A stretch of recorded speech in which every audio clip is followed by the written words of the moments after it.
नमस्कार. फोर्सेस किचनमध्ये आपले स्वागत आहे. आज आपण तेल किंवा तूप याचा काहीही वापर न करता रवा आणि दूध यापासून केक तयार करणार आहोत. त्यासाठी मी इथे 1 वाटी गरम दूध घेतले. त्यात अर्धी वाटी साखर घातली.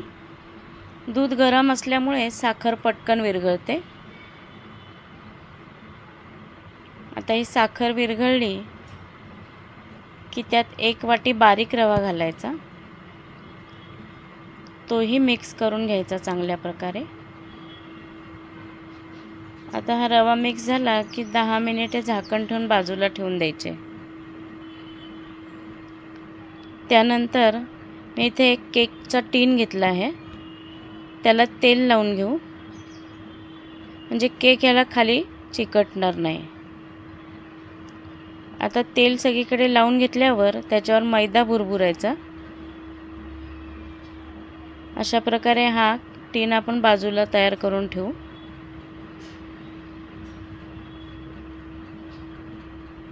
हे अशा प्रकारे लावला मैदा की केक अजिबात चिकटणार नाही.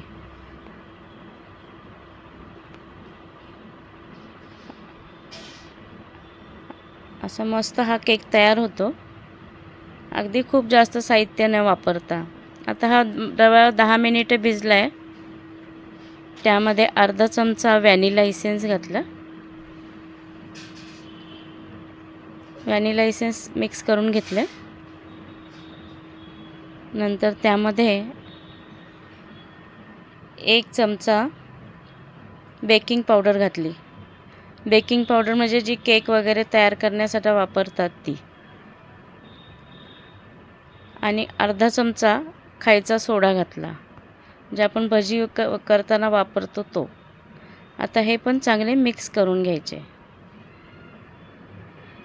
अगदी मस्त सोप्या पद्धतीत हा केक तयार होतो. नक्की करून बघा.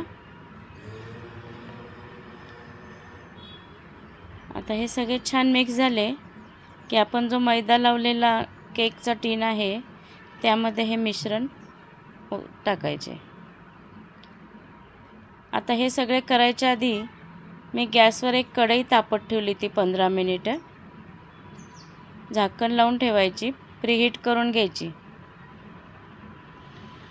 आता ह्याला वरतून हे असे टुटी फ्रुटी वगैरे टाकायचे. तुम्हाला पाहिजे तर तुम्ही ड्रायफ्रूट्स पण टाकू शकता. आता ही कढई अशी ठेवली होती, त्यामध्ये मी खाली वाटी ठेवली, त्यात हा केकचा टीन ठेवला आणि वरती झाकण लावायचे आणि साधारण 30 मिनिटे हे असंच वाफवायचा. झाकण उघडून बघायचं नाही अजिबात. हा अशाच प्रकारे छान केक अगदी मस्त फुगतो. आता हा वरपर्यंत फुगलेला दिसतोय केक. आता टुटी फ्रुटी टाकताना त्याला मैदा लावायचा. टुटी फ्रुटी मैद्यामध्ये मैदा लावून मग टाकायची, नाहीतर ती केकच्या आत जाते.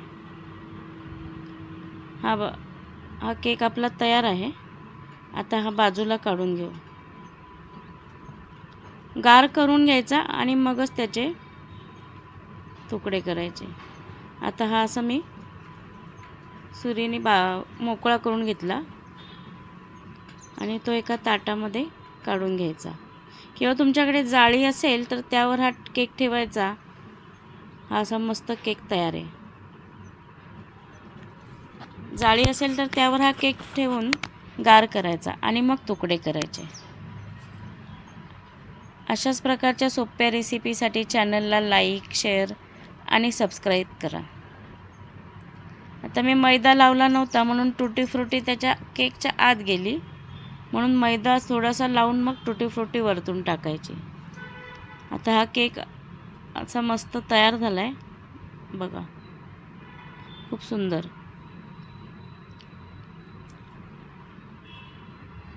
बघा, अगदी झटपट आणि घरच्या साहित्यात मस्त केक तयार.